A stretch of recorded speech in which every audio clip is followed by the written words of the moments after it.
Ouais.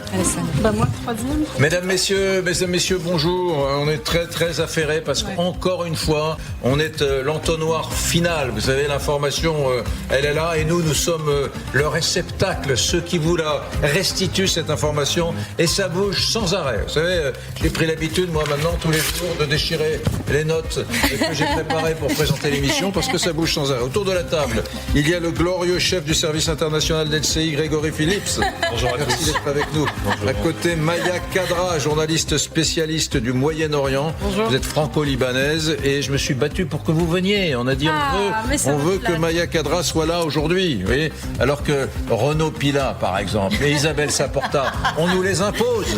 Et vous, on se bat pour que vous soyez là. Et on arrive à ce que vous vous débarrassiez pas de nous, on se réjouit.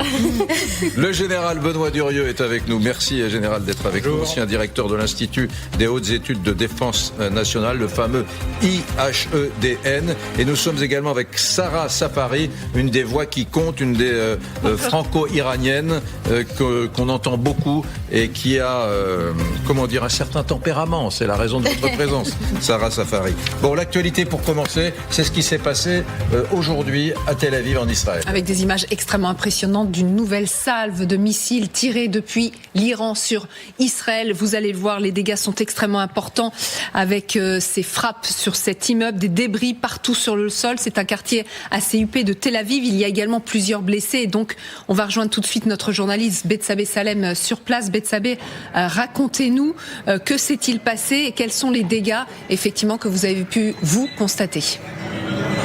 Regardez les dégâts effectivement considérables, c'est juste derrière moi. Vous pouvez peut-être voir encore ce cratère de plusieurs mètres de diamètre. Les pelletos s'affairent depuis plusieurs heures déjà à combler ce trou. Et juste devant, cet immeuble qui a été vraiment réduit en miettes quasiment par l'explosion, par l'onde de choc. Les habitants parlent d'une explosion extrêmement forte. Et je peux vous dire que Liat et moi, on se trouvait à plus d'1 kilomètre d'ici ce matin. Quand l'explosion a retenti, on a entendu un énorme boom. L'abri antimissile en lequel on se trouvait a tremblé. Les gens ont sursauté, certains ont crié et pourtant, on sait, les Israéliens sont rodés à ces explosions et à ces tirs de missiles. Merci Bethsabée Salem.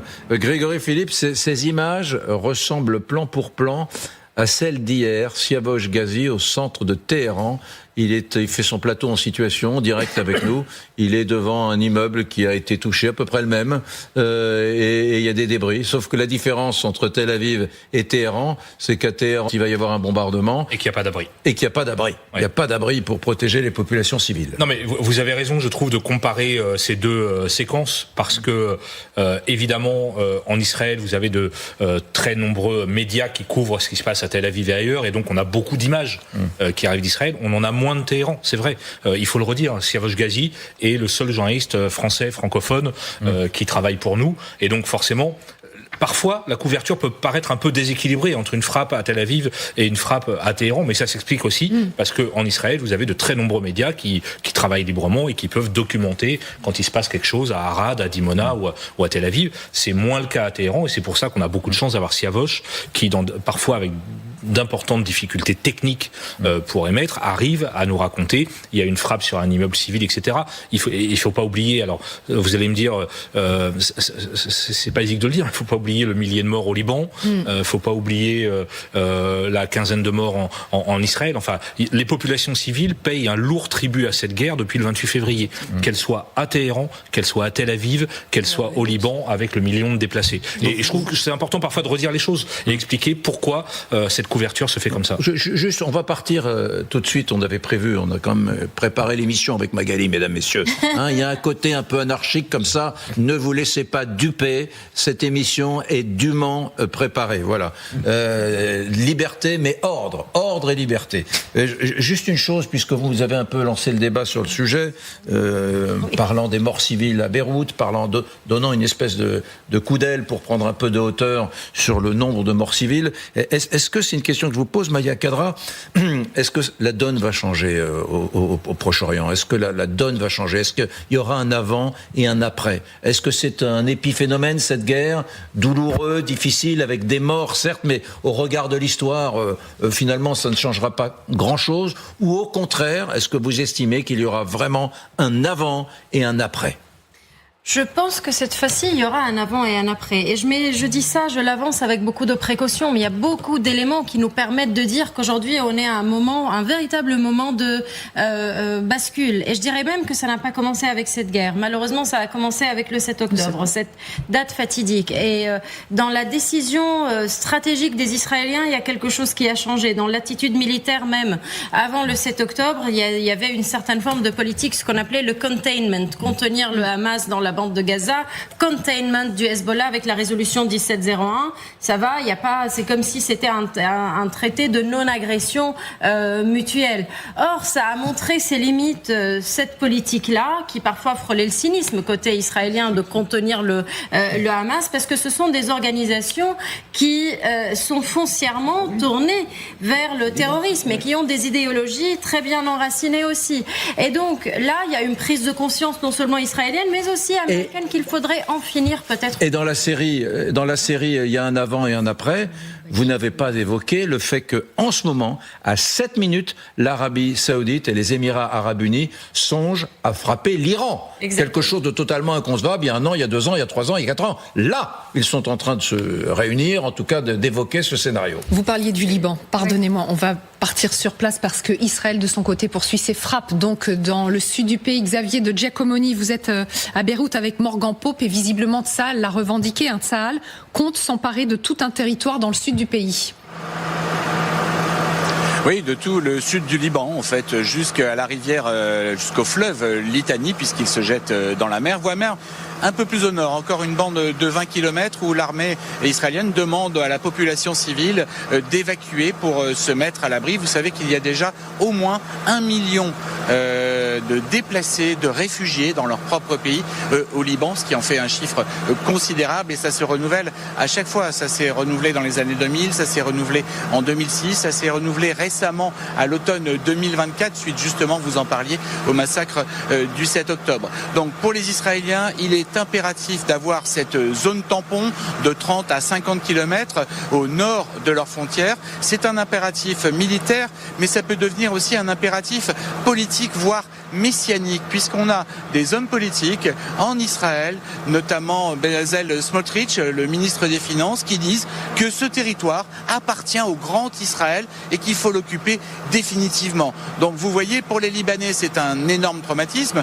D'abord, beaucoup des gens qui habitaient là-bas ont dû fuir la guerre pour ne pas mourir sous les bombardements. Il y a plus de 1000 morts déjà au Liban. Ici, depuis le 2 mars dernier, la guerre a démarré un petit peu plus tard que contre l'Iran. Et puis, cette perte de territoire, évidemment, serait extrêmement mal vécue. Ce qui donne une certaine légitimité au Hezbollah qui se bat là-bas contre les Israéliens. La milice chiite annonce, par exemple, avoir déjà détruit 2 chars Merkava. Vous savez, c'est le char emblématique de l'armée israélienne, réputé invincible. Et puis, à chaque guerre, évidemment, il y a un missile anti-char qui arrive à en détruire quelques-uns. Xavier. On se bat pour la ville de Nakoura, où il y a la finule, et puis un village aussi très emblématique, le village de Rami.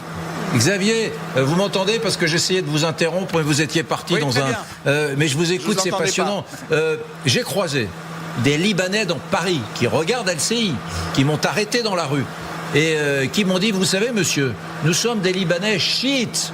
Ne pensez pas que tous les Libanais, nombreux Libanais qui rêvent que le Hezbollah soit désarmé par l'armée libanaise. Ils m'ont dit, beaucoup de sunnites pensent comme nous, beaucoup de chrétiens pensent comme nous, beaucoup de druzes pensent comme nous, et le Liban en a marre du Hezbollah. Alors je leur ai dit, oui, mais sous les bombes israéliennes, ça doit quand même resserrer les Libanais. Ils m'ont dit, pas tant que ça. Le Hezbollah, vraiment, nous en avons tous assez. M'ont dit ces passants que j'ai croisés dans la rue. Est-ce que c'est quelque chose que vous ressentez, vous, Xavier, au Liban ? Oui, Eric, et on le ressent plus fortement qu'à l'automne 2024. J'étais déjà là avant aussi d'ailleurs. À l'automne 2024, c'était assez réparti en fait. Il y avait une partie des Libanais qui soutenaient le Hezbollah, dans une forme de résistance du Liban, pas une résistance islamique, mais la résistance face à l'occupation, face à l'oppression. Et puis une autre partie qui disait c'est de la faute du Hezbollah. Cette fois-ci, j'ai la sensation, il n'y a pas de sondage, c'est très difficile à définir, mais qu'il y a effectivement beaucoup de Libanais qui reprochent au Hezbollah de les entraîner à nouveau dans la guerre. Mais ce qu'on dit aussi d'un autre côté, c'est que finalement, pendant plus d'1 an et demi, le Hezbollah est resté à peu près tranquille, très peu de tirs de roquettes, pas de provocation avec des guillemets vis-à-vis d'Israël, pendant qu'Israël continuait à faire des frappes au sud Liban pour se mettre à l'abri du Hezbollah. Donc vous voyez, tout ça est très très compliqué. Ça peut dépendre des périodes. Là, vous avez raison, on a la sensation aujourd'hui à Beyrouth qu'il y a une majorité peut-être un peu plus importante de Libanais qui se désolidarisent du Hezbollah. Et puis il y a autre chose, c'est que les cadres du Hezbollah qui ont fui la banlieue sud, vous savez, 700 000 personnes de la banlieue sud ont dû fuir, dont tous les cadres du Hezbollah pour ne pas être frappés par Israël, comme ça s'est passé hier soir à 7 reprises, des immeubles entiers qui sont effondrés sous les bombardements, eh bien se réfugient dans des zones druzes, dans des zones plutôt chrétiennes, dans des zones mixtes, il y a beaucoup de zones mixtes aussi à Beyrouth, tout n'est pas très très tranché, avenue par avenue, quartier par quartier, et quand ils se réfugient dans ces zones, eh bien ça peut entraîner des bombardements, des assassinats ciblés de la part d'Israël, ça peut mettre en danger des familles libanaises, et ça évidemment les Libanais n'en veulent pas.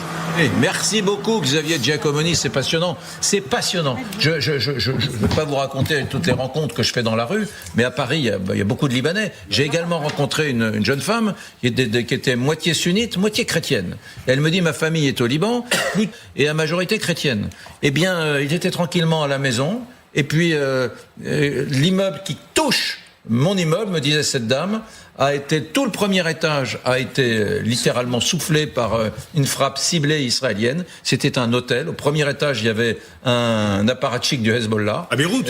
À Beyrouth, oui, à Beyrouth. Et donc, elle, ça a beaucoup tremblé. L'appartement, il y avait même des trous un peu partout. Mais voilà. Et donc, ça a été extrêmement ciblé. Et donc, et elle fait partie des gens, cette femme, moitié sunnite, moitié chrétienne, qui me disait, on n'en peut plus du Hezbollah. On n'a pas envie qu'ils viennent se réfugier à côté de chez nous, parce qu'on sait très bien que les Israéliens vont les frapper. Voilà pour l'anecdote. Pardonnez-moi de vous avoir raconté ma vie. Allez, on va partir en Iran parce qu'on vient de l'apprendre. Les gardiens de la Révolution, en tout cas, le font savoir. Vous le savez, Ali Larijani a été tué il y a pile 1 semaine à Téhéran. C'était l'homme fort du régime iranien. Eh bien, il est remplacé, Grégory. Son nom, le nom du successeur, vient d'être dévoilé. Oui, il s'appelle Mohammad Bagher Zolgader. J'espère que je prononce bien. Attendez, recommencez, Mohammad Bagher Zolgader. Je sais pas. Donc, c'est pas du tout celui dont on parlera un peu plus tard. C'est pas le Parlement. Et là, typiquement, c'est un ancien gardien de la Révolution. Je regardais rapidement le curriculum vitae de cet homme, ancien commandant des gardiens avec le grade de général de brigade. Il a notamment participé à la guerre Iran-Irak, vous savez, dans les années 80. Puis ensuite, il a progressé au sein des Pasdaran, des gardiens, jusqu'à devenir vice-ministre de l'Intérieur chargé de la sécurité pendant les années Ahmadinejad. C'est important parce qu'on se souvient notamment de la forte répression qu'il y a eu pendant ces années-là. Et récemment, il était secrétaire du conseil de discernement du régime, qui prend un peu toutes les décisions politiques. Donc c'est un personnage important qui va remplacer Larijani. Je pense que le message des autorités de Téhéran, c'est de dire, regardez, le système continue, fonctionne, on arrive à trouver des remplaçants, on les nomme. J'aimerais bien que la régie puisse trouver une photo, je ne sais pas s'il y en a, du visage de Zolgader, qui est donc l'homme fort désormais du régime. Nous venons de l'apprendre il y a quelques secondes. Vous voulez commenter, Sarah Safari? Vous avez déjà entendu parler de ce personnage? Oui, bien sûr. C'est un profil connu des gardiens de la Révolution qui doit avoir une 60aine d'années, voire 70, qui a été biberonné à la Révolution de 79, donc qui était vraiment biberonné au sein des gardiens de la Révolution. Et c'est lui aussi qui lui avait dit il y a quelques semaines, en réponse à l'Union européenne, de les avoir classés comme entités terroristes, terroristes. C'est lui qui avait classé aussi les armées européennes comme entités terroristes. Donc c'est pour vous dire que, encore une fois, ils sont en train de montrer à quel point il y a encore des visages qui peuvent émerger de leur mosaïque, comme ils l'appellent, et que surtout c'est encore une fois de plus quelqu'un de très très conservateur. C'est pas un centriste. C'est un dur. De toute façon, on n'en a pas. On n'a pas de modérés, on n'a pas de centristes. Ils sont tous des bourreaux, sont tous des terroristes aux yeux du peuple iranien. Donc voilà, vous cherchez sa photo, c'est ça? Oui, Mais je pour cherche l'instant, sa ça photo, circule oui. sur les réseaux sociaux. Mais Si on est la en train régie de pouvait vérifier. nous amener sa On photo, est en là, train franchement, de on en parle vérifier depuis 10 les minutes. photos. Il était très proche des Basidj aussi. Il paraît qu'il a été Qui très souhaite lié. rebondir sur... Oui, non, c'est intéressant parce que c'est un profil très dur. C'est-à-dire tout ce qu'on craignait, tout ce qui nous préoccupait effectivement avec les frappes, les ciblés, etc. Voilà. C'est qu'effectivement, on a là un profil très dur, proche des Basidj, sécuritaire fort, qui a participé à toutes les répressions les plus abjectes. Donc c'est vrai que on est quand même dans la part de l'Iran à, vous voyez, en fait, vous tuez les uns après les autres, mais on va remplacer par pire encore. Donc c'est vrai que c'est un moment de rapport de force assez violent.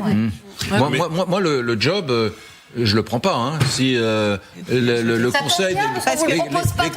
conseil des gardiens de la Révolution vient me dire bon, Éric Brunet, écoutez, ça serait pas mal que vous deveniez l'homme fort du régime de la République islamique d'Iran. Je dis écoutez, je passe mon tour.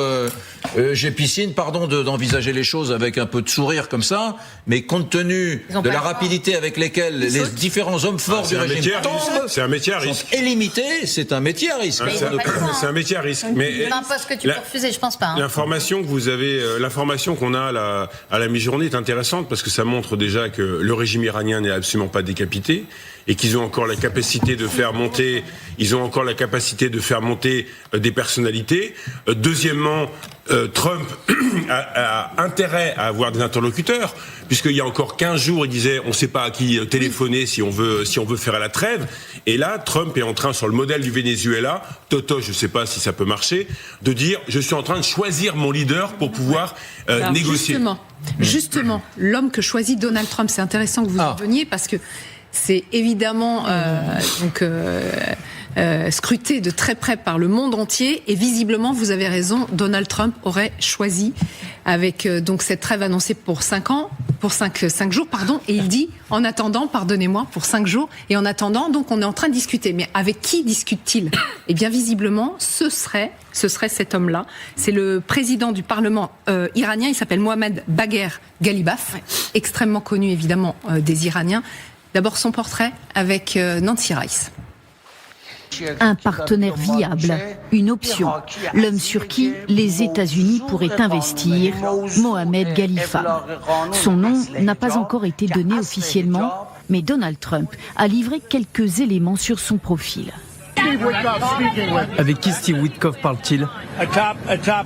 Avec un haut responsable. N'oubliez pas que nous avons éliminé les dirigeants à 3 reprises.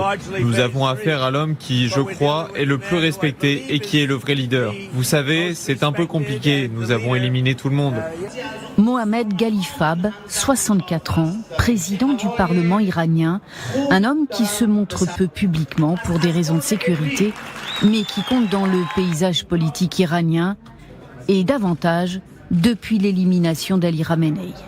Conservateur, ancien militaire, engagé dans la guerre Iran-Irak, intégré au sein des gardiens de la Révolution, chef de la police pendant des années, maire de Téhéran, il a tenté d'accéder à plusieurs reprises à la présidence. Mohamed Ghalifab est donc un incontournable et fréquente les plus hauts dignitaires du régime, le guide suprême, Ali Khamenei, Qassem Soleimani, Ibrahim Raïssi, Ali Larijani. Depuis le déclenchement de la guerre, il est décrit comme l'homme le plus puissant d'Iran. Pas sûr que Donald Trump puisse miser sur lui, comme il l'a fait au Venezuela avec Delcy Rodriguez. Car dans un discours très offensif il y a 3 semaines, Mohamed Ghalifab a été très clair. Je dis très clairement et très franchement à ces 2 criminels, Netanyahou et Trump, à leurs acolytes et à leurs agents, vous avez franchi nos lignes rouges et vous devez en payer le prix. Des contacts, des négociations, il dit qu'il n'en a pas, que les États-Unis manipulent les marchés financiers pour sortir du bourbier dans lequel ils sont piégés. Donald Trump cherche en tout cas quelqu'un avec qui discuter. L'opposant en exil, Reza Pahlavi, n'est pas une option.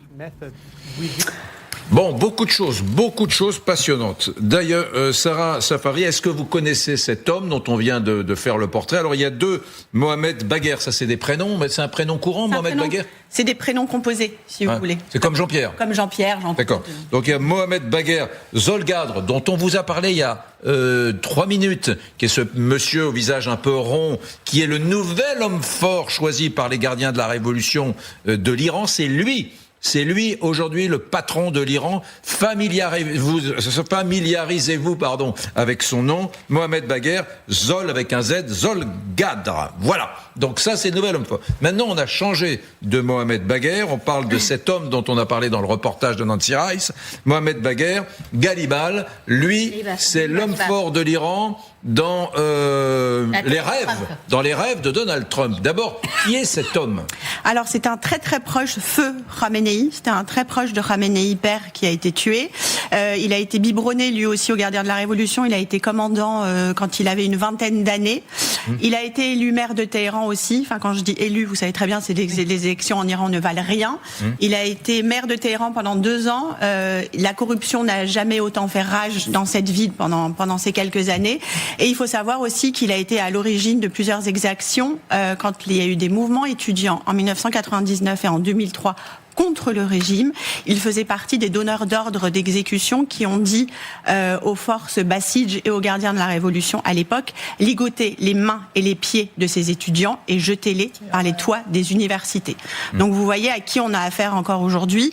Vous remplacez Pierre par Paul, ce sont exactement les mêmes tortionnaires et les mêmes bouchers et ceux qui ont du sang des Iraniens sur les mains. Est-ce que vous vous sentez trahi lorsque Donald Trump, qui est vécu par beaucoup d'Iraniens comme le libérateur, dit ce sera avec, pas encore évoqué son nom, ce sont des sources d'informations qui sont confidentielles. Mais... Ce que je trouve très intéressant, ce qui se passe depuis ces dernières 24 heures, c'est que si vous voulez faire l'état de ce qui s'est passé, c'est-à-dire qu'en fait, automatiquement, ça a été instantané. Parce que les gardiens de la Révolution, depuis quelques jours, frappent tellement fort que la pression économique sur les États se fait de plus en plus ressentir. 1. 2, il annonce parler avec quelqu'un fort du régime. A priori, peut-être ce Mohammad Ghalibaf. Le régime iranien, lui, dément. Depuis le début. Toute négociation, comme quoi aucune négociation n'est possible de toute façon. Et je vous rappelle aussi, ce qui est très intéressant, c'est que la dernière fois qu'il a nommé aussi quelqu'un à la tête des négociations avec qui Donald Trump aurait pu parler, c'était Larijani, et quelques jours après, sa tête a sauté aussi. Donc, je ne sais pas quoi penser vraiment de ces négociations, si c'est du bluff, parce qu'il nous a démontré plein de fois qu'il savait très bien bluffer aussi Donald Trump. Donc dans la tête de beaucoup de gens aujourd'hui, c'est un bluff, et dans la tête des Iraniens aussi, il faut savoir, parce que on a réussi aussi à avoir quelques infos. À l'intérieur du régime, il a créé, Donald Trump, avec cette annonce, une paranoïa. Parce que à l'intérieur, personne ne sait vraiment si ces négociations ont lieu, et de deux, avec qui. Ce qui fait que ça crée la paranoïa au sein des gardiens de la Révolution et des têtes qui restent en disant « Mais avec qui parle-t-il ? Est-ce que c'est vrai ou pas ? Est-ce qu'il est en train, pardonnez-moi l'expression, de tout foutre en l'air avec ces négociations, et nous, du coup, on est en retrait, et est-ce que si c'est à lui qui parle, est-ce que c'est lui qui va être le prochain qui va sauter ? Donc tout ça fait que... forcément, c'est instrumentalisé. C'est instrumentalisé. Vous voulez tous réagir. Je vous donne la parole. Mais sachez qu'effectivement, Ghalibaf, au moment où Donald Trump, hier, annonce cette trêve de 5 jours, eh bien, il s'est exprimé officiellement sur son réseau social, sur un compte voilà. Et voilà ce qu'il dit. Aucune négociation n'a eu lieu avec les États-Unis, et il va très très loin dans les menaces. Il dit le peuple iranien exige une punition complète et empreinte de remords pour les agresseurs. Ça sert tout ça là. Ce que fait Donald Trump, ça sert à manipuler les marchés financiers et pétroliers et à échapper au bourbier dans lequel les États-Unis et Israël sont embourbés. Donc effectivement, si c'est lui qui a donc la voix des Iraniens pour négocier, ça démarre mal avec ce genre de propos. Moi, ce que je trouve, c'est que tous nos débats là montrent, à mon sens, l'inanité de ces stratégies de décapitation. C'est pas parce qu'on a éliminé Khamenei que, à l'évidence, on n'a ni une fissure au sein du pouvoir, ni des gens avec qui il est plus facile de parler. Et au contraire, mécaniquement, et ça, c'est pas vrai seulement en Iran, c'est vrai à chaque fois qu'on a pu faire ça dans les 30 dernières années, quand vous remplacez quand vous éliminez le chef, vous avez le sous-chef qui prend la place, mais comme lui, il est moins sûr de lui, il a moins de marge de manœuvre politique, donc il doit être beaucoup plus radical, et c'est à mon avis ce qu'on est en train de voir. Et le deuxième point... Général, je vous rends le micro. Ce que vous dites est vrai, jusqu'à preuve du contraire. Alors, si la semaine prochaine, il y a des fissures dans la gouvernance de la République islamique d'Iran... On dira, finalement, elle a été ébranlée par ces éliminations. Dans ce conflit, il y a 3 acteurs. Israël, pour l'instant, il y en a 2 qui ont une stratégie qui me paraît assez claire et en réalité assez cohérente aujourd'hui, c'est Israël et l'Iran. Et il y en a un qui n'a pas de stratégie, c'est les États-Unis. Et hier, la réaction iranienne... aux offres ou au bluff de Trump, c'est de dire non mais nous on n'a pas du tout envie de discuter avec vous, ou alors voilà nos conditions. Et donc, si vous voulez, en réalité, tout à l'heure vous demandiez s'il y aurait un avant et un après. Moi j'ai peur qu'à ce moment, ce qu'on voit se dessiner, je souhaite que ce soit pas le cas bien sûr, mais ce qu'on voit se dessiner, c'est un Iran, un régime iranien peut-être en réalité plus fort que ce qu'il n'était. Ah ouais, moi c'est ma thèse, et je sais que ça blesse beaucoup de franco-iraniens qui nous regardent et qui m'ont envoyé des courriers me disant vous trahissez, pas du tout. Mon cœur, moi, vous savez tout ce... Mais moi j'ai peur que si les choses s'arrêtent cette semaine, imaginons que les choses s'arrêtent cette semaine, on n'y est pas, hein, mais si les choses s'arrêtent cette semaine, c'est une victoire considérable pour l'Iran. Mais bien sûr, l'Iran a tout son temps. Le régime perdure. Les durs arrivent au pouvoir, plus durs que ceux d'avant peut-être. Et puis sur le nucléaire militaire, ils vont encore accélérer les choses. Les vecteurs, alors ils vont être très motivés pour trouver des vecteurs longue portée plus précis, etc. Non, mais regardez, ce qui se passait là tout à l'heure, au début, je crois que c'était au début de l'émission, on voyait des images, c'était de frappes à Tel Aviv. Oui. Je ne sais pas, j'ai pas de chiffres, mais il me semble qu'on a eu une décroissance massive des nombres de missiles tirés sur Israël par les Iraniens, et on a plutôt une augmentation des coups au but en réalité. Donc ça prouve soit une diminution de l'efficacité de la défense antiaérienne en Israël, et peut-être dans les pays du Golfe, soit une augmentation de la performance entre guillemets, ou en tout cas de la pratique des Iraniens, mais en tout cas tout ça va pas dans le bon sens, peut-être. Après, donc les missiles frappent plus précisément les missiles iraniens. En tout cas, au début, après 20 jours qu'au début. La première semaine, vous n'aviez pas autant de frappes au but. Mais après, juste sur Tel Aviv ce matin, il y a une enquête de la police scientifique israélienne. Parce qu'effectivement, combien de sous-munitions pour avoir fait un cratère pareil et des dégâts pareils, mais en même temps, l'armée israélienne a toujours dit que le dôme de fer n'est absolument pas fait pour intercepter les missiles balistiques. Ça n'a absolument rien à voir. Le dôme de fer est fait pour protéger des drones, notamment du Hezbollah, mais absolument pas des missiles. Des roquettes aussi. Et des roquettes. Deuxièmement, c'est extrêmement intéressant ce que vous dites sur la situation intérieure iranienne, mais je nuancerai quand même le fait d'avoir que du bluff, parce que depuis quelques heures, et notamment ce matin, on a des informations de la presse israélienne précises, on a des informations de la presse américaine précises, qui indiquent que quand même, il y a quelque chose qui se prépare en termes de discussion. Des informations également de la Turquie. Mais la dernière fois, c'était pareil. La dernière fois, c'était pareil. Il a frappé Non, mais il a raison. Il y a même des photos. Rien de certain. Rien de certain. On va voir dans les heures et les jours qui viennent. Mais dire que c'est un grand bluff, à mon avis, c'est vraiment prématuré. Là où vous avez raison, c'est que Siavosh au téléphone, Siavosh Ghazi, notre correspondant, à Téhéran, relatait que Arakchi passe beaucoup de coups de téléphone en ce moment. Donc le ministre iranien des Affaires étrangères. Juste sur le casting, pour revenir là-dessus, 2 choses. Vous avez noté que plus personne ne parle de Mojtaba. Toujours aucune preuve de vie, on ne sait pas où est-ce qu'il est. Et puis sur la nomination, le fait que c'est Ralibaf qui a peut-être été choisi comme interlocuteur par les Américains. Vous savez, dans la République islamique, dans ce système, il y a ceux que les Occidentaux, et peut-être à tort, on a considérés comme des réformateurs, Ratami, Moussavi, qui faisaient partie du système, mais qui nous paraissaient plus respectables, pragmatiques, Occident compatibles. On a vu ça pendant le mouvement vert, et puis finalement, ils ont été écartés.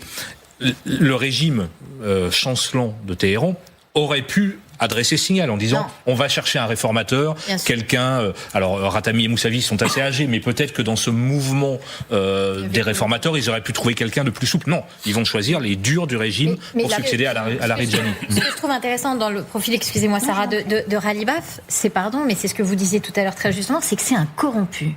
Et donc, mais il venait d'avoir en 2022, je lisais ça dans Grand Continent, il venait d'avoir le Layet Gate. Donc toute la famille revenait de Turquie avec plein de nourriture, d'achats, de tout. De quoi le Layet? Ah oui, comme des Layet. Layet Gate. Ils avaient acheté des trucs pour bébés. Pour se défendre, ils ont dit non, mais vous avez l'impression que c'est tout ce dont le peuple iranien n'a pas, qu'on l'a rapporté nous de Turquie que pour notre famille. Non, mais c'est juste parce qu'il y avait une naissance et c'est le Layet Gate. Et donc tout le monde s'est foutu de sa figure en Iran parce qu'ils ont bien compris que c'était pas le Layet Gate, mais il a fait quand même passer son fils devant les caméras en disant non, mais c'était pour des layettes, etc. Donc tout le monde se moque de Ghalibaf parce qu'ils savent que c'est un corrompu. Et je trouve que c'est intéressant quand même qu'ils appuient là-dessus parce que on se dit que leur seul levier au fond, c'est de se dire qui acheter, quoi. Exactement. Oui, qui acheter. Alors mesdames, messieurs, si vous nous rejoignez, regardez ces images. Cet homme s'appelle Mohamed Bagher Ghalibaf et il est celui, selon des infos, Ghalibaf.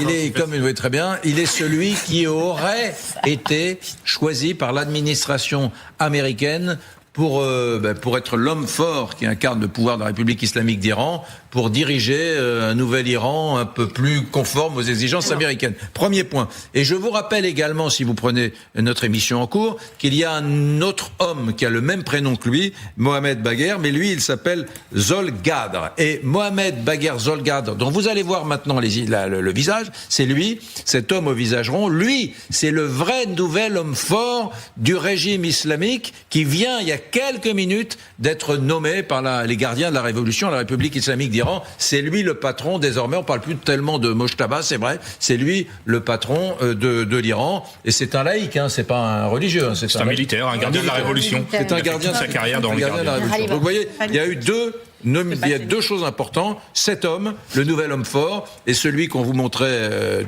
juste avant, mais qu'on va vous remontrer maintenant, qui est celui que Donald Trump aimerait voir au pouvoir parce qu'il estime que ce serait plus facile avec lui de parler, de négocier. D'ailleurs, il n'est pas impossible qu'il soit en ce moment même, Trump et l'administration américaine en train de parler avec lui, avec cet homme qui s'appelle Ghalibaf. Et alors, il ne parle pas avec Ghalibaf. Non, pas directement. On est en train de parler avec une autre personne, c'est le ministre des Affaires étrangères Araghchi. Aujourd'hui, dans la presse israélienne, Yedaot Ahronot, plus précisément, il y a eu des révélations comme quoi le ministre des Affaires étrangères iranien Abbas Araghchi aurait envoyé un message à l'administration américaine, à Steve Witkoff, principalement en lui disant que le guide suprême Mojtaba Khamenei accepte les négociations. Donc il faut vraiment faire attention à tout ce qu'on dit. C'est Araghchi qui dit oui aux négociations, Ghalibaf qui rejette les négociations. Eux aussi, ils sont dans le bluff perpétuel et ils ont un double discours. Évidemment qu'ils aimeraient bien arrêter cette guerre parce qu'il n'y aura que des bénéfices pour eux. Ils auraient prouvé qu'ils se sont maintenus dans le pouvoir, qu'ils ont tenu tête aux États-Unis, aux Israéliens, aux pays du Golfe. Voilà beaucoup des États-Unis. Est-ce que Donald Trump bluffe quand il dit oh là là, pendant 4 ou 5 jours, j'arrête les frappes sur l'Iran? Vous voyez, 4 ou 5 jours, c'est le temps qu'il faudra à ces nouveaux bâtiments pour arriver sur site, des bâtiments remplis de commandos, de Marines. Voilà, Bertrand Galichet est là, le général Benoît Durieux, Sarah Safari, franco-iranienne, Renaud Pila, Isabelle Saporta, nos éditorialistes, et Grégory Phillips du service international. Il faut qu'on parle Magali Lunel, il faut qu'on parle de ce qui se passe en Israël. Oui, parce qu'en attendant, l'Iran, elle n'arrête pas ses frappes et continue d'envoyer des salves de missiles sur l'État hébreu. Vous le voyez sur ces images extrêmement impressionnantes. On est dans un quartier de Tel Aviv et regardez cet immeuble. Les dégâts sont extrêmement importants. Il y a plusieurs blessés. Et donc, Bethsabée Salem est, en tout cas, vu de France, que les frappes, finalement, ces frappes iraniennes passent de plus en plus, elles arrivent au sol de plus en plus facilement. Oui, je vous avoue que c'était l'impression qu'on a aussi ici à Tel Aviv, où le cœur de Tel Aviv à nouveau a été touché par un missile iranien. Alors le cratère qui a été formé par l'impact a été presque entièrement rempli, mais regardez l'immeuble qui a été percuté par l'explosion. On voit plusieurs façades de l'immeuble qui ont été gravement endommagées, voire complètement détruites, avec des dégâts sur des dizaines de mètres. Je peux vous dire que l'explosion ce matin est extrêmement forte. Et regardez par exemple, de l'autre côté de la rue, on est déjà à une centaine de mètres liés à Clairneuve de l'onde de choc. Alors ça, c'est le genre de dégâts qu'il y a dans la plupart des appartements. On est rentré dans plusieurs appartements des immeubles adjacents. Voilà, les gens qui ont du verre partout par terre. Liette va vous montrer le plafond de ce rez-de-chaussée donc qui en fait a été percé. Tout ça, c'est à cause de l'onde de choc. Il y a eu une explosion très forte sur place, des voitures qui ont pris feu, mais donc tous ces dégâts, ça a été créé par la force de l'impact. On parle d'une charge explosive d'au moins une centaine de kilos. Alors c'est pas clair si ce missile a été à moitié intercepté, l'ogive a été partiellement neutralisée. Peut-être qu'il s'agit d'un missile à fragmentation avec 2 ou 3 ogives de ce type, sachant qu'il y a à la fois d'autres impacts, mais pas les mêmes dégâts. Donc pas mal de mystères autour de ce missile en question, mais comme vous l'avez dit, l'impression ces derniers jours est bien de plus en plus ces missiles percent la défense israélienne. Ça, Bethsabée, ça c'est la question centrale. Oui. Je sais que vous parlez tous les jours à des officiels, je sais que vous parlez tous les jours à des Israéliens de la rue. Quelle est votre perception ? Est-ce que sur ces missiles qui arrivent à destination plus fréquemment aujourd'hui qu'il y a 20 jours, est-ce que c'est parce que les protections, les interceptions de missiles côté israélien sont moins performantes? Est-ce que c'est parce que les Iraniens sont devenus meilleurs et sont un peu plus tactiques, stratèges, roublards dans la façon de cibler Tel Aviv ou Israël? Quelle est votre perception? Pourquoi est-ce que ça tape plus aujourd'hui qu'avant? Alors malheureusement, j'ai une réponse qui me frustre moi-même énormément, c'est que je ne comprends pas, vu que le nombre de missiles qui sont tirés quotidiennement par l'Iran ne sont pas en augmentation, que les missiles qui sont tirés par l'Iran ne sont pas nouveaux et que la défense israélienne ne manque pas de missiles de défense. Ce qui semble peut-être la solution la plus probable, c'est une de celles que vous avez évoquées, c'est que peut-être l'Iran a une nouvelle stratégie qui m'échappe, parce que là on rentre vraiment dans la complexité de la défense, mais peut-être qu'ils arrivent d'une façon ou d'une autre en coordonnant avec le Hezbollah qui d'ailleurs en même temps tire sur le terrain, et peut-être ils ont trouvé effectivement un moyen de passer à travers les mailles de cette défense. C'est difficile, en tout cas ce qui est sûr c'est que le nombre de missiles en question, comme je vous l'ai dit, n'a pas augmenté. La défense est sur le qui-vive et on n'assiste pas à des salves de plusieurs dizaines de missiles. Peut-être que c'est une question de probabilité, mais en tout cas c'est vrai que ces derniers jours on a l'impression que de plus en plus des ogives, des débris font des dégâts. Cela dit, en termes de victimes, peu de victimes, et ce matin, ne serait-ce que 4 blessés à cause de l'inhalation de fumée. Donc on reste, même s'il y a des dégâts considérables, et on l'a dit, impressionnants, en termes de victimes, la défense israélienne, on peut dire, fait son travail. Merci Bethsabée Salem. Ça c'est intéressant, Renaud Pilat, parce que tout doucettement est en train de s'installer l'idée auprès des opinions publiques que Israël n'est plus un sanctuaire.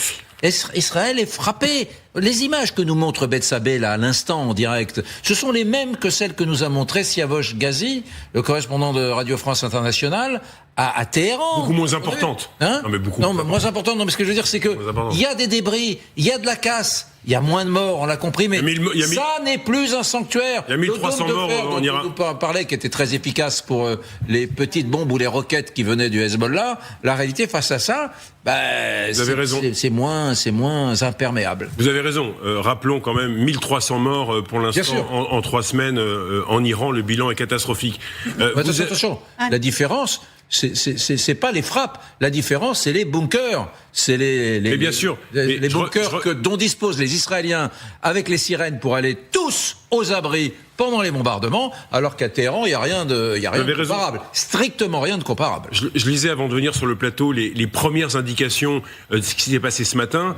En toute laïcité, c'est un miracle, bien sûr, qu'il n'y ait pas eu des morts. Si jamais le système d'alerte n'avait pas été respecté, l'immeuble, on pourrait avoir des dizaines de morts. Et là, effectivement, ça aurait été catastrophique que des blessés. Mais ce qu'il y a de dingue, c'est que effectivement, il y a beaucoup moins de missiles iraniens, Mais ceux qui passent sont extrêmement durs apparemment à intercepter. Oui, et le débat, on en saura plus cet après-midi, plus tard, les munitions, est-ce qu'il y en avait 3 de 100 kilos beaucoup plus fortes plutôt que 80 sous-munitions dans un missile? En tout cas, ça arrive à passer. La défense israélienne, l'objectif, épuiser la population israélienne. Ils sont habitués à la résilience, mais je peux vous dire que l'état d'urgence a été prolongé jusqu'à mi-avril, après Pessah.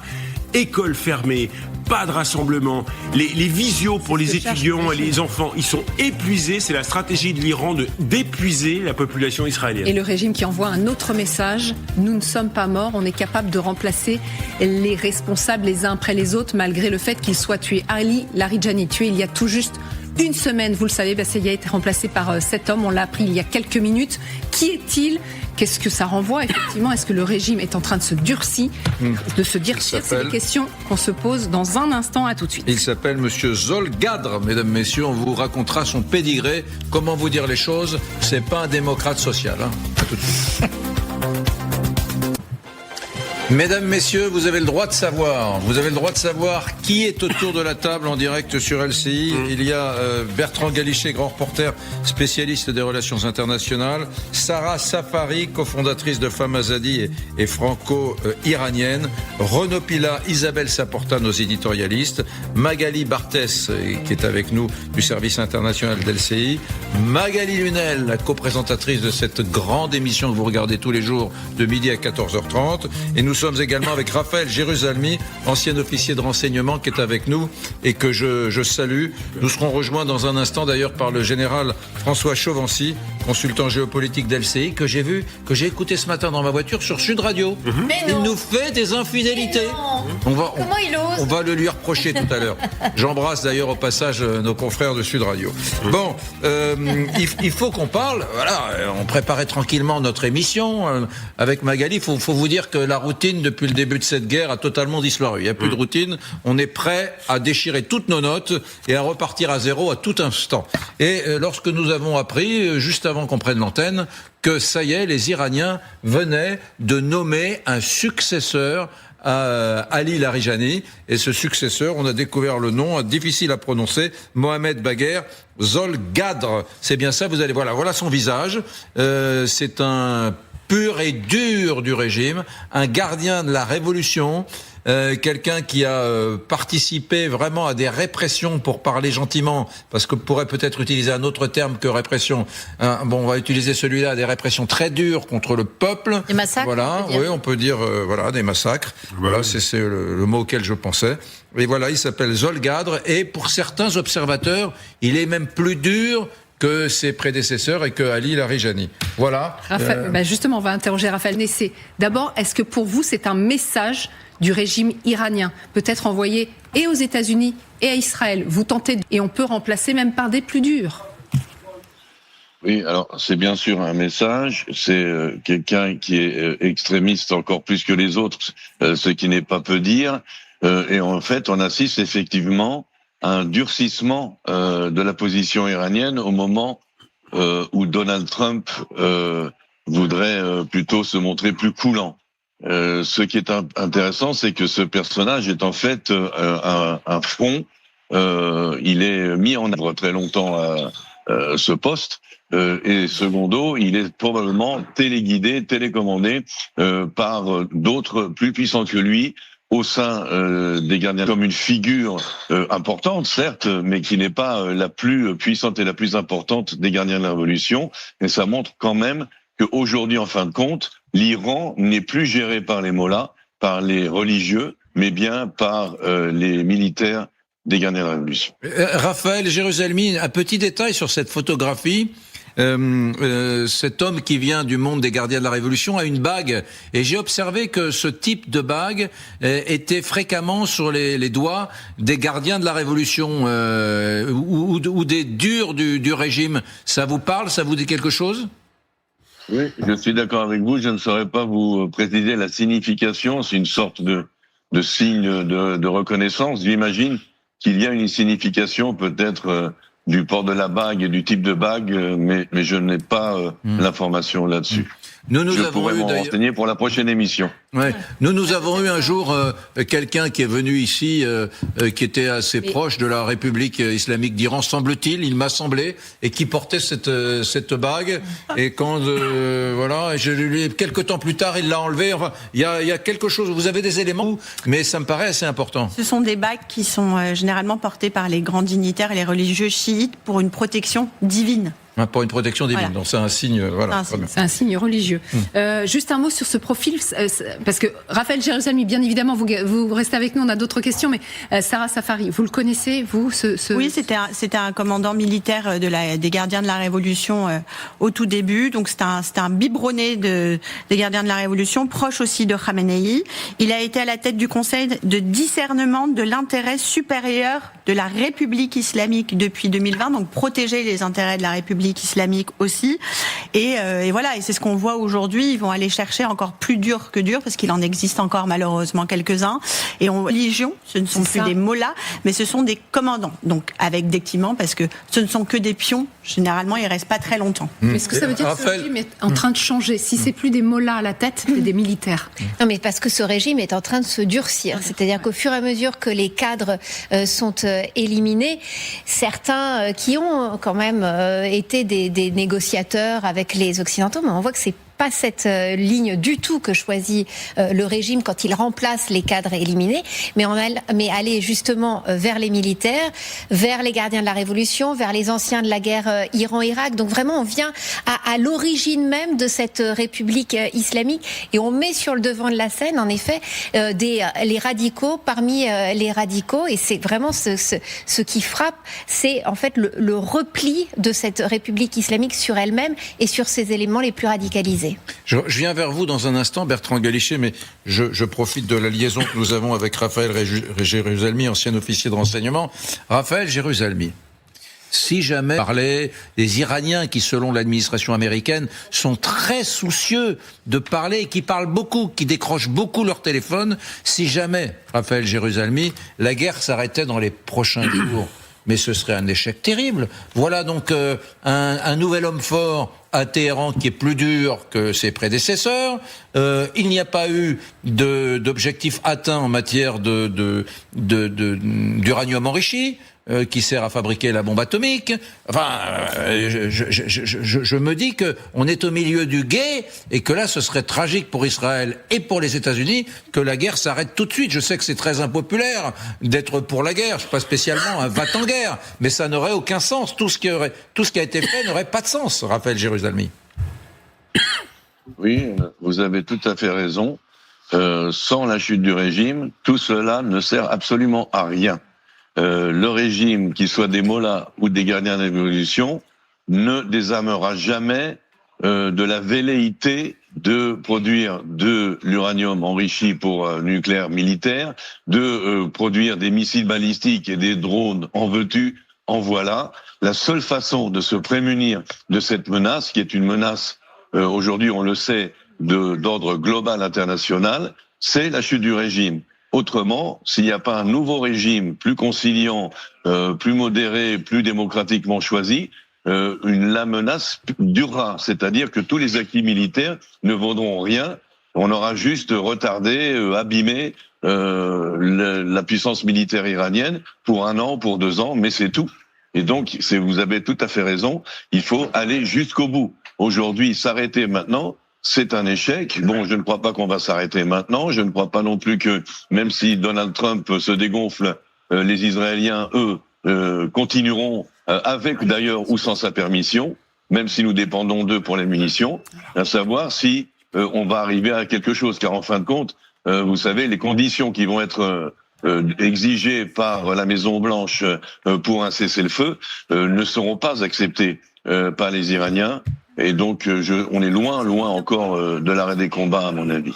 Bertrand Galichet, grand reporter et spécialiste des relations internationales. Même question.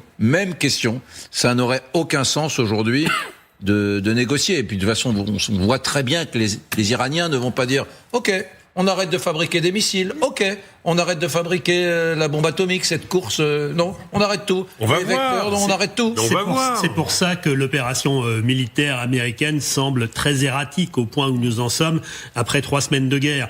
Et ce que l'on vient de dire et d'analyser, je crois que tout le monde peut se retrouver là-dessus, c'est-à-dire à la fois la place croissante prise par les gardiens de la Révolution, à supposer qu'il n'ait jamais occupé une autre place, et en même temps la radicalisation extrêmement forte avec ces nominations, parce qu'il y a ce nouveau patron du Conseil de sécurité nationale qui a un passé quand même assez lourd, effectivement, en termes de répression, et proche de Khamenei, et proche vraiment des plus durs du régime. Donc c'est un signal naturellement envoyé aux Américains et aux Israéliens. Et puis l'autre question, c'est de qui est-il l'homme en réalité, parce que il peut y avoir des figures qui sont mises en avant et qui sont seulement peut-être pas des pions ou des marionnettes, mais en tout cas des figures emblématiques derrière lesquelles se cachent d'autres personnes. Et puis il y a un personnage montant dont on parle beaucoup ces derniers temps, c'est le président du Parlement, Mohamed Khalibaf, qui lui aussi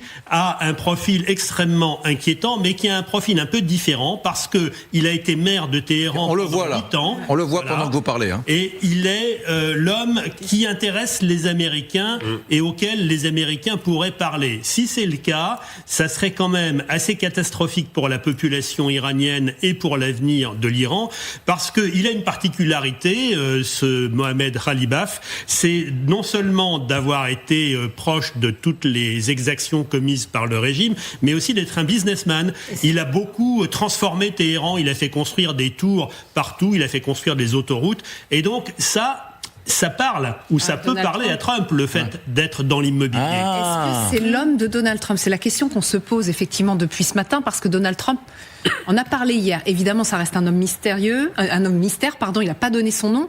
Mais tout de même, le président américain a bien confirmé qu'il y avait un interlocuteur. Écoutez-le. Avec qui Steve Witkoff parle-t-il? Avec un haut responsable. N'oubliez pas que nous avons éliminé les dirigeants à 3 reprises. Nous avons affaire à l'homme qui, je crois, est le plus respecté et qui est le vrai leader. Vous savez, c'est un peu compliqué. Nous avons éliminé tout le monde. S'agit-il du guide suprême? Non, ce n'est pas lui. Voilà, Sarah. Il le dit, ce n'est pas Mojtaba Khamenei. On voit qu'il est totalement hors jeu maintenant, le nouveau guide suprême, parce que il y a toujours pas de preuve de vie. Donc on sait même pas s'il est pas en Russie, en train d'être soigné. Donc personne ne le sait, donc c'est pas lui. Est-ce que ça peut être effectivement le président du Parlement iranien? À l'instant, Bertrand Galichet dit si c'est le cas, ce serait une catastrophe pour le peuple iranien. Ça peut être lui, ça peut être aussi Abbas Araghchi, qui est le ministre des Affaires étrangères, parce que c'est le seul négociateur et c'est la seule personne qu'ils avaient jusqu'à maintenant au bout du fil aussi, il faut pas l'oublier. Alors oui, effectivement, Khalibaf a ses mains tachées de sang du peuple iranien aussi. C'est lui qui avait ordonné à ligoter les étudiants en 99 et 2003 et de les jeter par-dessus les toits des universités lorsqu'ils se sont révoltés contre le régime déjà à l'époque. On avait jeté les étudiants depuis les balcons des étages élevés des universités iraniennes. Oui. Et il faisait partie des donneurs d'ordre à l'époque. Donc il est très très conservateur. Il a été très très proche de Khamenei. Vraiment, c'est un peu, comme on dirait, ce sont un peu ces bébés, tous ces gens qui prennent le pouvoir aujourd'hui. Les termes revêtent un sens. Ouais. C'est-à-dire, en Iran, tu es conservateur, c'est toi qui jettes les étudiants par-dessus les rambardes des balcons. Effectivement, très corrompu, comme vous disiez déjà. Il a construit énormément de tours et d'autoroutes et d'hôpitaux, mais tout ça, c'est avéré qu'effectivement, il y a énormément de corruption derrière. La moitié des tours qu'il a construits se sont effondrées aussi. On lui doit une tour qui s'est effondrée il n'y a pas très longtemps, dans les années 2000, justement, c'était un centre commercial où ça s'est effondré parce qu'en fait, il n'y avait aucune norme. Donc, très corrompu, businessman peut-être, mais encore quelqu'un qui a du sang du peuple iranien sur les mains.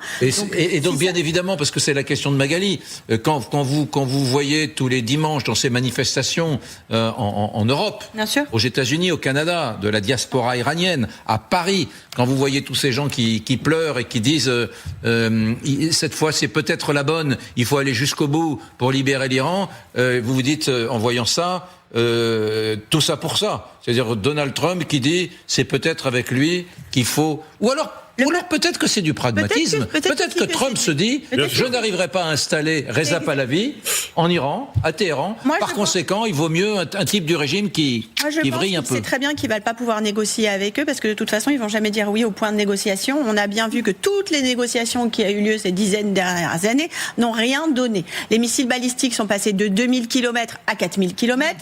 L'enrichissement du nucléaire, c'est encore accentué, respecté par le régime iranien. Donc, on va voir, ils ont morflé, on va voir. Est-ce que c'est une manière encore plus forte de dire on sait très bien que vous n'allez pas dire oui, donc on va encore vous taper plus fort et ça va aller plus vite cette fois-ci, parce que Donald Trump n'a pas dit qu'ils allaient arrêter les frappes pendant 5 jours. Il a dit qu'il allait arrêter les frappes sur les sites énergétiques. Parce que pendant ce temps-là, pendant que nous sommes en train de parler, les frappes israéliennes continuent à taper encore sur les forces des Bassides et des gardiens de la Révolution. Ils n'ont quasiment plus de commissariat aujourd'hui pour s'y retrouver, que ce soit les gardiens de la Révolution ou les Bassides. Ils dorment dans les métros.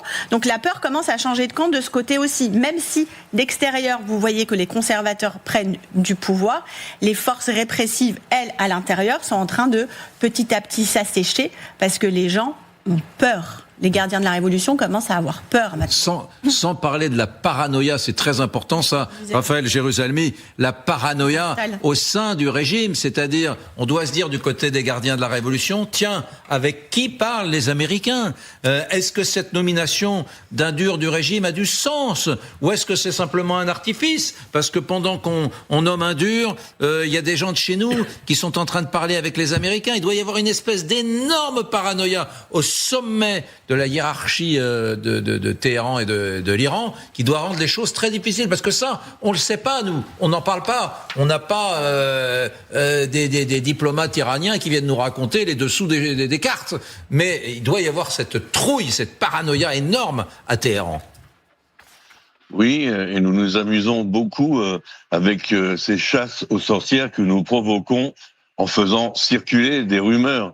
On est arrivé à un point où l'ayatollah Khamenei n'avait pratiquement plus confiance en personne de son entourage, parce qu'on laissait entendre par des moyens différents que celui-ci ou celui-là négociait effectivement derrière son dos avec l'opposition ou avec les Américains, ne serait-ce que pour sauver sa peau. Aujourd'hui, je l'ai là, on va pas la dévoiler nécessairement, mais une liste de personnalités iraniennes qui sont pour l'instant, à la demande de la Maison-Blanche, épargnées des éliminations ciblées qu'on avait prévues pour elles à court terme. Et donc, effectivement, le président du Parlement, entre autres, est pour l'instant épargné. Le ministre des Affaires étrangères iranien, vous le voyez, va se déplacer librement au Pakistan et ailleurs. Il ne sera pas inquiété ni éliminé. C'est une façon aujourd'hui, en fin de compte, si vous êtes dans l'équipe de négociation avec Donald Trump, de sauver votre peau. Pour ma part, Donald Trump a entamé ces négociations pour une seule raison, calmer les marchés financiers mondiaux. Dans la mesure où il va déclarer qu'il y a une possibilité de désescalade, c'est juste pour calmer les flambées du prix du pétrole et les spéculations à tire-larigot qu'il y a maintenant sur les marchés financiers.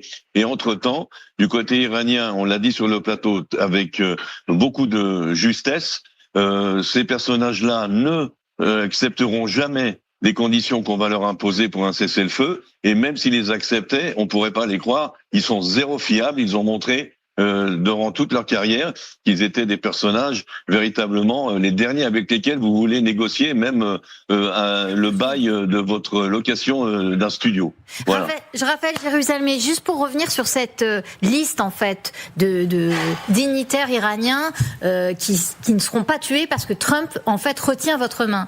Est-ce que vous leur faites savoir, vous leur dites attention, soit vous êtes avec nous et vous ne serez pas tués et nous avons la liste, soit vous êtes contre nous et c'est parti. Est-ce qu'ils le savent ? Oui, ils le savent. Nous sommes aimables avec la Maison-Blanche, bien sûr, mais il y a une liste et les personnages que vous venez de citer sont bien sûr sur la liste et même en priorité à partir du moment donné où on aura le feu vert. Pour l'instant, comme je l'ai dit, Donald Trump l'a dit d'une façon amusante, oui, vous m'éliminez à chaque fois les gars avec qui je veux négocier. laissez-moi quelques-uns. Je prends un exemple, Saïd Jalili, qui est beaucoup plus discret que tout cela. C'est quelqu'un qu'on aurait pu éliminer et qu'on a pour l'instant donc laissé vivre, entre guillemets. Mais bon, c'est une demande de la Maison-Blanche. Ces personnes sont sur une liste dont ils savent très bien que tôt ou tard, on arrivera à les atteindre si nécessaire. Entre guillemets, pour répondre à la question du tout début et de la bague que porte donc le nouveau dirigeant iranien, une chose est certaine, il porte en fait une turquoise, et donc la couleur bleue de cette turquoise, c'est contre le mauvais œil, c'est pour se prémunir donc de la malchance. On va voir si ça va l'aider dans les jours qui viennent. Mais Raphaël et Jérusalemi, à peine voilé quand même. Raphaël et Jérusalemi, c'est toujours extrêmement précieux de vous avoir parce que vous parlez très librement. Est-ce que vos propos, et on le voit dans la presse depuis quelques heures, on voit bien que désormais les intérêts entre Israël et Trump et les États-Unis divergent complètement, puisque Trump a effectivement besoin de terminer très vite sa guerre, trouver une porte de sortie, parce que pour l'instant les points n'étaient pas atteints, pression des pays du Golfe, pression de tous les marchés économiques mondiaux et pression du pétrole, donc les intérêts divergent. Et est-ce que vous pourriez, si dans quelques jours il y a, et on ne sait pas, peut-être que les Iraniens vont dire oui à la fin du nucléaire pour l'instant, oui aux missiles balistiques un petit peu en pause, on ne sait pas ce que ça va donner, on ne sait jamais l'avenir. Est-ce que vous pourriez, Israël, continuer cette guerre sans les armes américaines? Ça serait pour vous un coup très dur. Vous avez tout à fait raison. Sans les munitions américaines, on aura du mal à continuer. Et on en a besoin non seulement pour l'Iran, mais pour les autres fronts, malheureusement, auxquels nous avons à faire face. Et nous avons besoin de ces munitions, que ce soit même des munitions de défense, inclus le dôme de fer, ou des munitions d'attaque. Nous avons absolument besoin. Nous avons en ce moment besoin de la présence massive américaine en Méditerranée et de la 5e flotte dans le Golfe Persique aussi pour nous protéger des menaces balistiques. Et donc nous avons absolument besoin des Américains. Il y a cette dépendance. C'est la raison pour laquelle d'ailleurs il y a un immense programme de développement de l'industrie militaire en ce moment en Israël, encore plus qu'avant, pour être le plus autonome possible, car imaginez-vous aussi, à la fin du mandat de Donald Trump, il se peut qu'un nouveau gouvernement américain, démocrate très à gauche, prenne le pouvoir et nous coupe le robinet. Donc nous sommes conscients de ce risque. Je terminerai juste, si vous permettez. Pourquoi Trump vous lâche? Non, je ne pense pas qu'il nous lâche. Il a des intérêts et un agenda qui est différent d'une autre. Je peux vous garantir qu'il y a des différences entre la Maison-Blanche et Jérusalem, mais qu'elles sont discutées et coordonnées. Il y aura donc, on va harmoniser les façons d'agir de l'un et de l'autre en fonction des intérêts de l'un et de l'autre. Nous n'avons pas le même objectif final, nous n'avons pas le même agenda, c'est vrai, mais nous avons quand même travaillé main dans la main jusqu'à présent. Je pense que on est quand même encore très très loin d'un cessez-le-feu et beaucoup plus proche d'une escalade encore plus grande. Deux petites questions très courtes. Est-ce que Israël s'associerait en fin de semaine ou plus tard à une opération au sol en mettant aussi avec les Américains des troupes au sol, des commandos? C'est possible ça? Oui, non? Oui, c'est possible. Les forces spéciales, on ne parle pas de forces massives, mais des forces spéciales pour une opération spéciale, / uranium enrichi, par exemple, oui, bien sûr. Deuxième question, avez-vous des nouvelles de Mojtaba Khamenei? Où est-il? Non, moi non plus. Je pense que maintenant, on peut vraiment dire qu'il est assez neutralisé. Donc, même s'il est le guide suprême, il est le guide suprême dans son bunker et pas plus loin. Merci Raphaël Jérusalemi, merci à vous. Bertrand Galichet, vous souhaitiez réagir? Oui, d'abord pour compléter peut-être, dire il y a deux sujets. Il y a le sujet est-ce que les États-Unis vont arrêter la guerre et quand? Et le fait que les États-Unis continuent ou pas à soutenir Israël dans sa lutte contre l'Iran et dans sa lutte contre le Hezbollah. Sur le premier sujet, c'est vrai que c'est une question légitime qu'on peut se poser en tant qu'observateur. Après, c'est pas parce que les États-Unis se retireraient de la guerre en Iran qu'il couperait le robinet de l'alimentation en munitions et en armes d'Israël. Ce sont deux sujets parallèles. Après, sur la question aussi des négociations, on a vu cette déclaration de Trump qui a été aussitôt démentie par les Iraniens, et ça c'est très intéressant, mais qui a eu un effet immédiat sur les marchés pétroliers et sur les marchés financiers, et ça a été quasiment mécanique. Donc ça c'est très intéressant. Mais jusqu'au jour d'aujourd'hui, rien ne prouve qu'il y ait le moindre début de commencement d'une négociation. Et on ne sait pas d'ailleurs qui pourraient être les interlocuteurs. Donc je pense que là, il faut être très prudent aussi. L'interlocuteur, effectivement, qui a été cité, c'est Araghchi, le ministre des Affaires étrangères, qui lui serait un interlocuteur présentable pour la communauté occidentale. Il a notamment beaucoup travaillé au moment des négociations précédentes sous l'égide d'Oman, mais ça ne veut pas dire qu'il serait accepté par le cœur du régime. Et au fond, c'est ça, finalement, le sujet principal. Alors, juste, vous parliez de l'annonce de Donald Trump, on va le réécouter, le président américain, parce que c'est à la surprise générale, hier, via son réseau social, il annonce une trêve de 5 jours parce qu'il y a des négociations en cours, et dit-il, elles sont fructueuse. Il l'a confirmé un peu plus tard lors d'une conférence de presse. Comme je l'ai dit, il y a des discussions entre l'Iran et les États-Unis depuis 2 jours. J'ai demandé au ministère de la Guerre de suspendre pour le moment les frappes, car si un de nos puissants missiles arrive sur leur sol, il ne reste plus que de la poussière. Mais nous pouvons arriver à un accord qui peut découler de ces discussions. De très bonnes discussions. Il faut que vous compreniez que ma vie entière n'a été que négociation. Et avec l'Iran, cela fait longtemps que nous négocions. Cette fois-ci, c'est du sérieux. Il faut avouer que hier, lorsque nous avons vu ça, beaucoup de commentateurs, y compris ici, ont dit il est peut-être, comme disent mes enfants, il mitonne. C'est peut-être une exagération ou une invention de Donald Trump. Il est capable de le faire sur ces négociations. Bon, on sait aujourd'hui, de façon quasiment certaine, que ça parle beaucoup entre l'Iran et des intermédiaires et donc les Américains, et donc ça n'était pas une invention ou des fadaises ou des fariboles de Donald Trump. Il y a vraiment des gens qui parlent.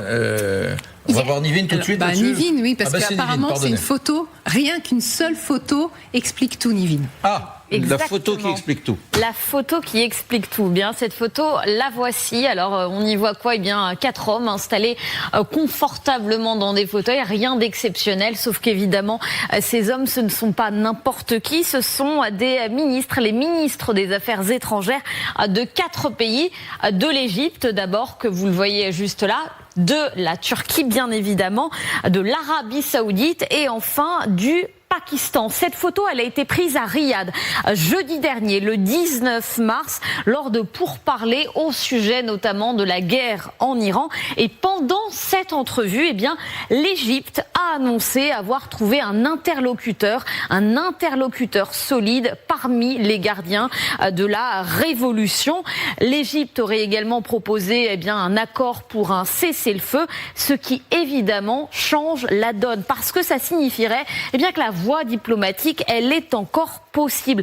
Lorsque Donald Trump a eu vent de ces pourparlers, il aurait fait volte-face et opté pour la voie diplomatique plutôt que pour les frappes. Selon elle, pourrait avoir lieu en Turquie ou au Pakistan. Washington, en tout cas, a donné son accord, et c'est Steve Witkoff et Jared Kushner, le gendre du président Trump, qui pourraient représenter les États-Unis, voire même Jill Evans, le vice-président américain. Si un accord, en tout cas, est imminent, ce serait directement le vice-président américain qui ferait le déplacement soit en Turquie, soit au Pakistan. Parmi les sujets qui pourraient être abordés, évidemment, un cessez-le-feu, mais pas que, parce qu'il aurait été également question du détroit d'Ormuz. Les 4 ministres des Affaires étrangères auraient proposé, par exemple, de mettre en place un comité neutre pour sécuriser le passage maritime des bateaux commerciaux. Les tractations seraient toujours en cours entre ces pays et le représentant iranien, même si officiellement Téhéran refuse tout compromis.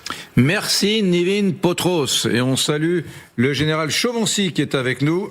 Bonjour mon général, vous êtes là ? Bonjour, j'étais pas mal. radio ce matin. Hein. Oui, alors attendez, qu'est-ce que c'est que cette histoire? C'est quoi ces Je suis dans ma voiture ce matin et je vois que je vous écoute à la radio, je vois que vous nous avez fait une infidélité, et que vous êtes sur Sud Radio en train d'être bon. D'être bon, parce que vous avez été très bon. Le problème de Chevancy, c'est qu'il est bon. Excellent. Même quand il joue à l'extérieur, il est bon. On vous en veut pas. Et on salue nos confrères de Sud Radio. Enfin, vous êtes beaucoup sans filtre ici, beaucoup plus quand même. Dites, mon général, Robert Pape, professeur à l'université de Chicago, qui a vraiment réfléchi à toutes les stratégies américaines de guerre, de guérilla, depuis la guerre du Vietnam jusqu'aujourd'hui.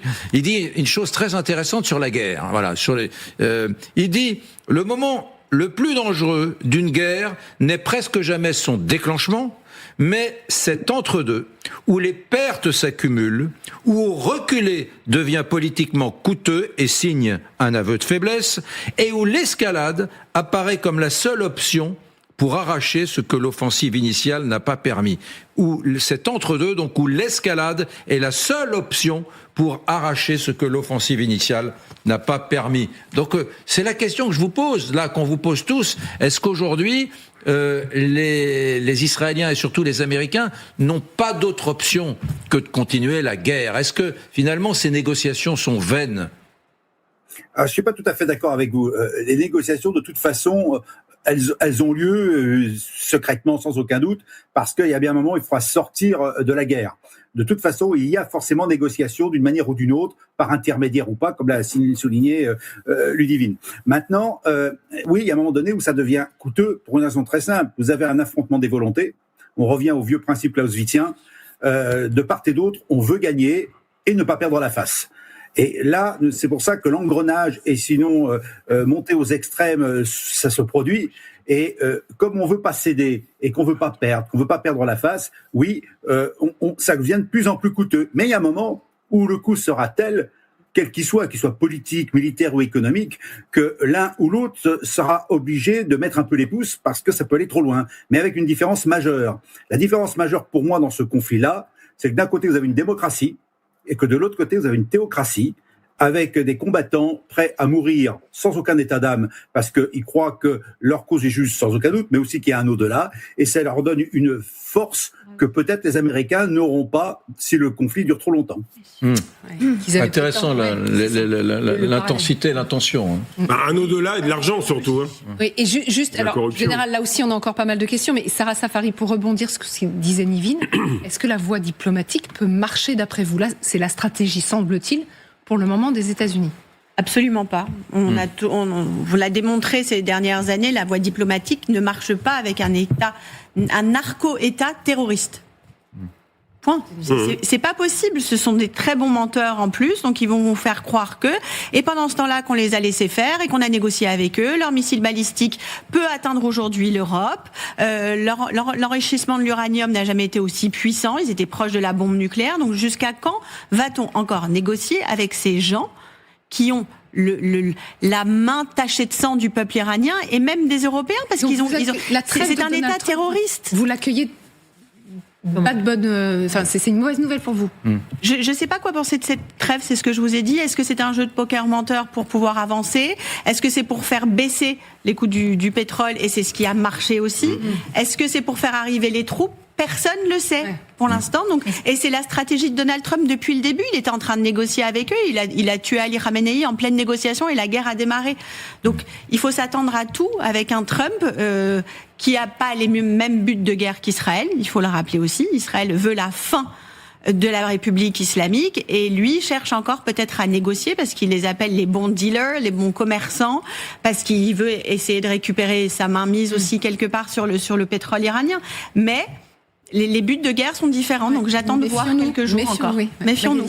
Ce qui est intéressant, c'est quand même l'arrivée dans le jeu des Saoudiens dans ces affaires de premier contact, parce que ce sont eux qui ont quand même énormément à perdre. Quand Trump met son ultimatum et que Ghalibaf, celui dont on parlait, le président du Parlement, dit si vous commencez à frapper les infrastructures énergétiques iraniennes, ce qui était la menace de Donald Trump, nous irons frapper dans le Golfe, notamment toutes les usines de dessalement, ce qui est absolument capital pour ces pays pour avoir de l'eau potable.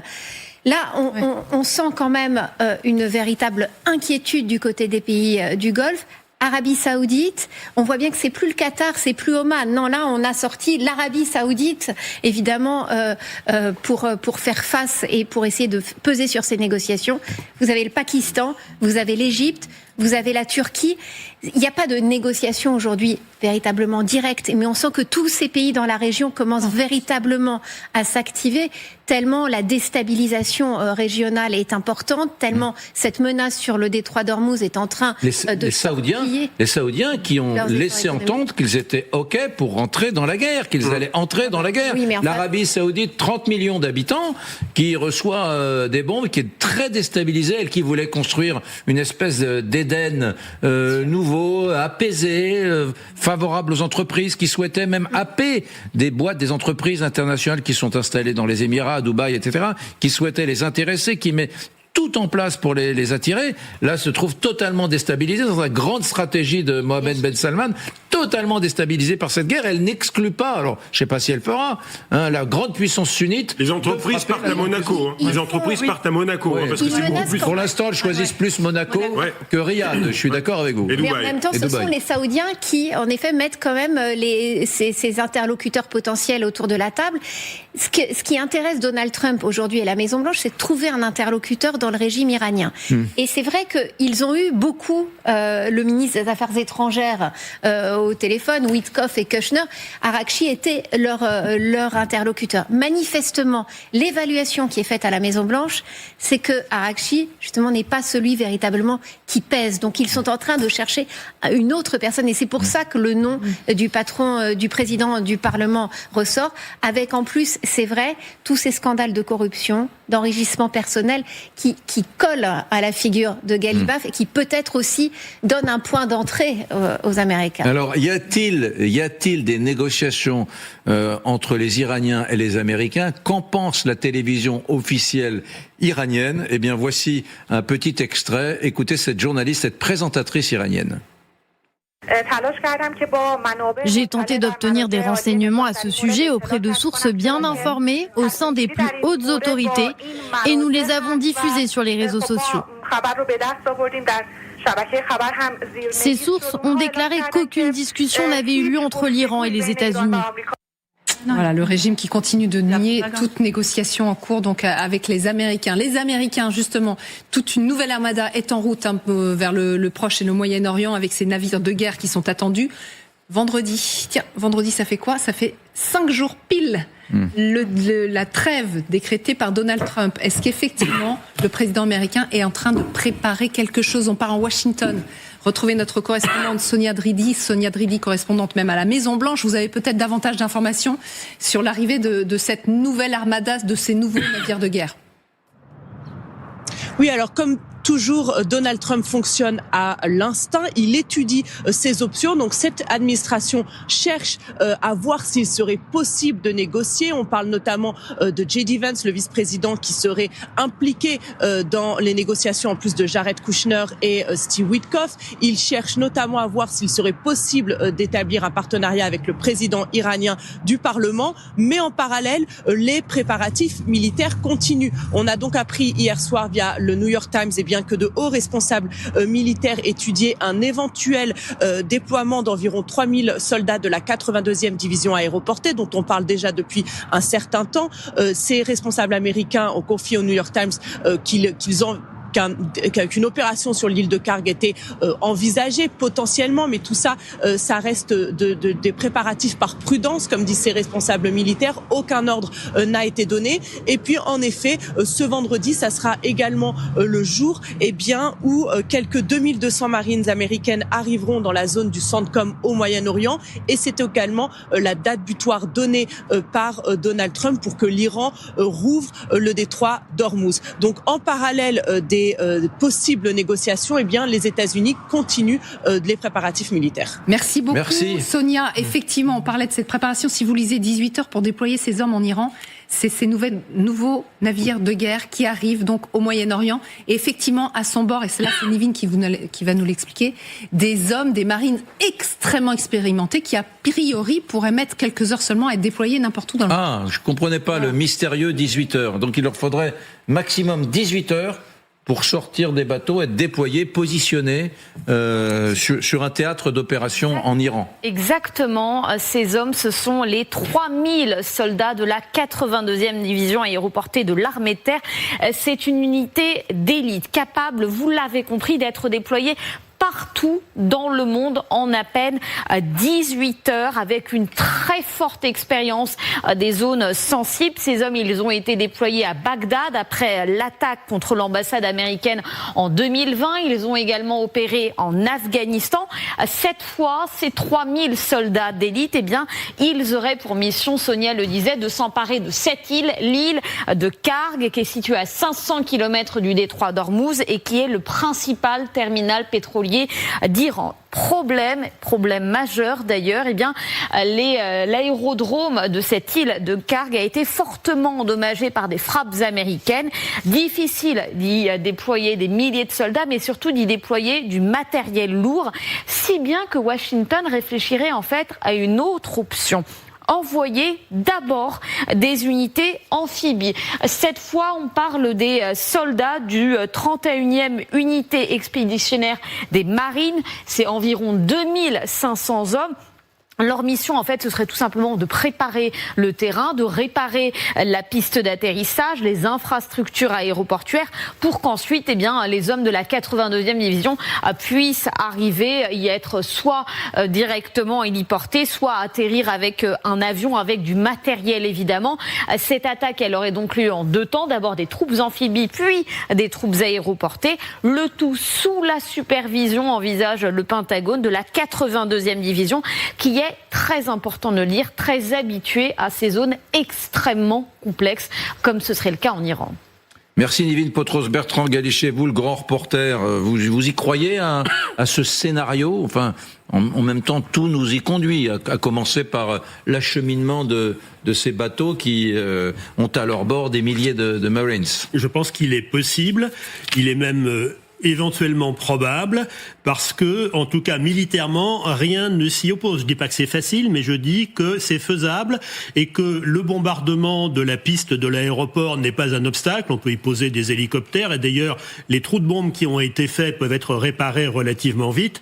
Donc, ça n'est pas techniquement insurmontable. Mais ces préparatifs et ce qui vient de nous être très bien expliqué montrent aussi qu'il ne faut pas surinterpréter la trêve décidée, ou en tout cas le report de l'ultimatum décidé par Trump, parce que finalement, si on regarde assez finement la décision qui a été prise par Trump, elle a abouti à ce qu'il souhaitait, c'est-à-dire le ralentissement de la hausse du pétrole, même une chute tout d'un coup, qui a un peu regrimpé depuis, mais finalement qui s'est stabilisé, et puis une stabilisation des marchés financiers. Je rappelle quand même que les États-Unis sont confrontés à une dette de 39 000 milliards de dollars. Donc cette guerre, elle coûte très cher, et il faut que Trump arrive aussi à justifier tout ça vis-à-vis de son opinion publique et vis-à-vis de ses financiers. Mais sur la question spécifiquement de la trêve, il faut quand même se rappeler qu'au moment où Trump, un peu sur un coup de sang, semble-t-il, dit « Vous avez 48 heures pour libérer le détroit d'Ormuz, sinon je plonge l'Iran dans le noir ».